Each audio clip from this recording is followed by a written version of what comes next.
I was but a boy, a black boy, circling himself when the magnifying glass of my memory spotted a trail of fire ants laboring inside me from loin to heart to mouth. Needless to say, the mere utterance of family set my tongue aflame. There weren't many options for a black boy with a mouthful of ash, so I began writing. I write until right in the night became my right and my right alone. I write eyes wide shut and face the day. I face the day and write until the swirling corona of the sun thickens and my shadow is replaced by a murder of black crows. Not to sound too linear, but this is my history. And given my history, I'm unable to take serious any black man with any kind of writing utensil in hand until, seeing prophecy as description, he splits open his first darkness and riddles enough light into a box for the first black boy he sees unknowingly in need. Now, at the risk of romanticizing redemption, I have 2 children who are not black boys, but they do have hearts, and the heart, if kept true, grows to be emblematic of encounter. And I hope the hearts of my children grow bright warm, and they see a bit of me in the few black boys they encounter somewhere down the road that empties out into an ocean.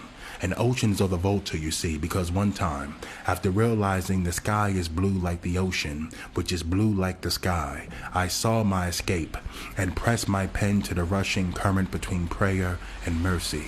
I pressed my pen to the crescent wave between black ink and black skin. Heavy with faith, I walk the water because I cannot swim. Each step, an exodus parting. I walk the water down certain there is more. Besieged by longing, I walk the water down to the sweetest trap door in the deepest trench of the deepest floor.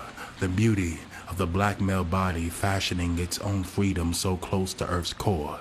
The beauty of a black man between ocean and thirst, fashioning both exit and entry through a single door.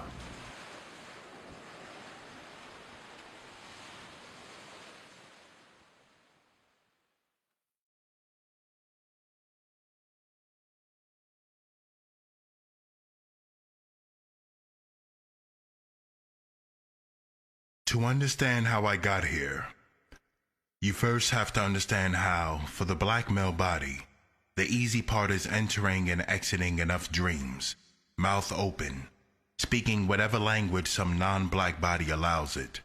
The hard part is that this is actually something the black male body itself allows. Its mouth is a storied mouth, and if language is our only means of categorizing experience, this storied mouth is obviously not housed by an ordinary body. Flesh thought inside out, wounds lit clean, overlooked by what's overseen, the black male body is an extraordinary touring machine, with a lucid hammer for an heart meant to actually soften the blow. The black male body is heroic enough to save itself, and black enough to feel that all of it is indeed worth saving. However, with all of the weight the black male body is forced to carry in a single word, the black male body may be too black to save anything white. It is what it is. History did what it did.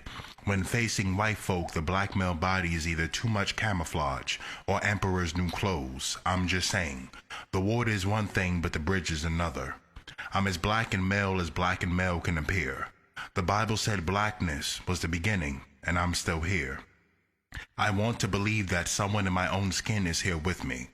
This would mean that not everything beautiful was taken, just abandoned. Maybe I've covered enough ground to catalog what has been found. I'm talking generations of the black male body cutting off parts of itself destined for destruction, and white folks having yet to fashion them into anything useful. I'm just saying, I want my shit back. For real, I'm gonna need all of that. Judith Butler, a white woman by the way, calls this taking an account of oneself. I try to account for the good white folk in my life and remain absolute and unmoved.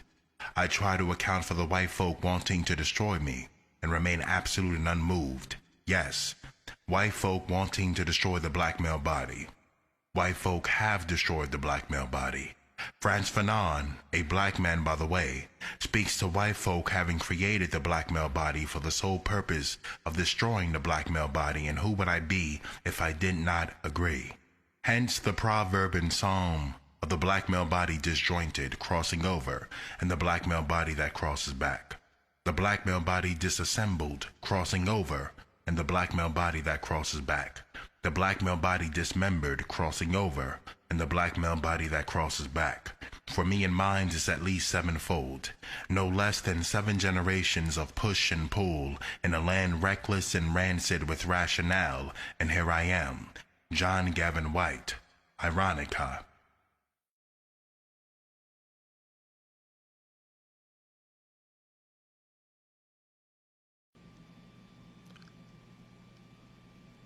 There is another version of the gospel where the distinction between cross and crucifix is made explicit.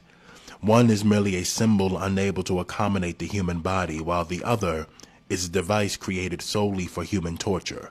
I grip my pen with intent on fashioning the page out of the latter. I find my place. There is blood. I am hung with a misted head. 2 pre-adolescent daughters at my feet. I keep my eyes closed long enough for their mother to explain my body's first tremor, my holy trinity of a moral compass. I open my eyes and bear witness to their circumference. My flesh is weak, but deliberate.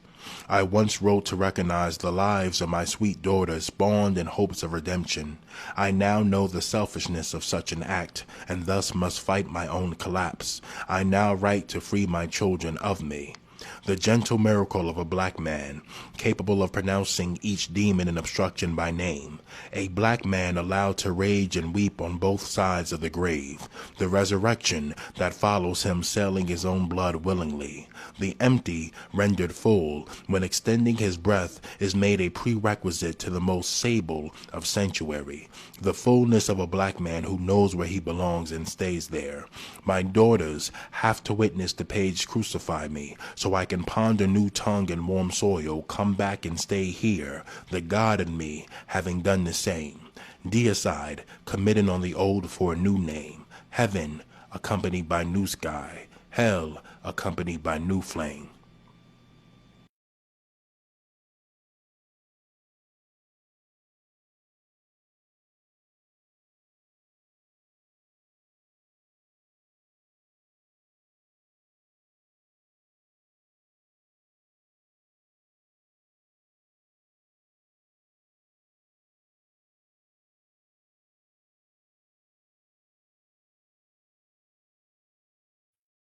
Now, between you and me, and by between you and me I mean between the I and thou, between black and male, I've never actually seen a grave. The gospel of my knotted brown has always been misunderstood between sand and dirt, or rather dirt and sand. Either way, I speak to you with pen in hand, which is to say, do with my body what you will. Just leave the language of my face open-ended, which is to say, leave the face of this black man, just like what that white man, Emmanuel of Venice, spoke of as godly. I say that to say not all, but most black men understood Donald Williams when he said he stayed in his body. Brother, sister, fortunately, unfortunately, there is nothing left to nurture outside of me. Not all the way free, but free enough to at least explain how I got here. Besides, this poem is already entangled in a violence, long entangled in despair, and did you see what I did just there? A black man, a consequential to everything except lineage, whirling himself ravenous. Genesis of a tempest unfurled through rhyme. This thing of darkness I acknowledge mine. Can you fault me for my desire, to be desired by all desirable both in and outside of time? Outside of time? Yes. My grandfather clock of a pen is unseen by the bluest eye, cloaked by the black and mail of an inevitable Calvary. Let me be clear. Albeit I shudder, there's no shame. Every month of a Roman year carries a crucifixion, and every crucifixion carries with it a name. Now do I got to holler some of their names? Mourn with me, until our mourning trembles out a celebration, and the mute study of the black man, here, in this land, is on hand for all to proclaim.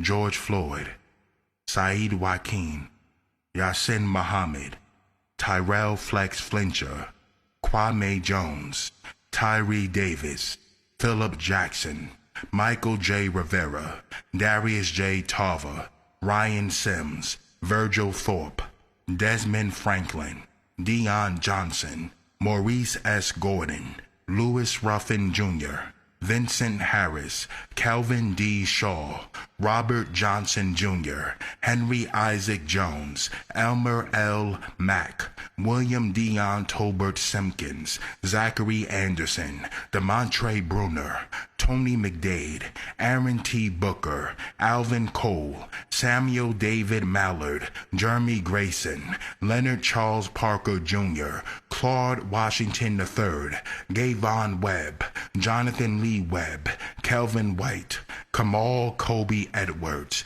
Brandon Gardner, Joshua James Brown, Bobby Joe Gibbs, Jarvis Sullivan, Donnie Sanders, Derek Thompson, Rashid Matthew Moorman, Goldie Bellinger, Alvin Lamont Baum II, Mikael Rose, Keith Dupree Collins, Kane Van Pelt, Keenan McCain, Anthony Taylor, Stephen DeMarco Taylor, Joseph C. Jewell III, Michael Thomas, David McCarty, and many more. Many, many, many more. The knotted brown of their divinity astounds. A phallic thrust into Calvary's mound, which is not to say, fuck every bit of earth that swallowed them black boys, black men whole, but rather, resurrection is a language most often giving, when lodged in the animalistic blue-black of throats, yet electric when made to leap, melanated, off the human tongue.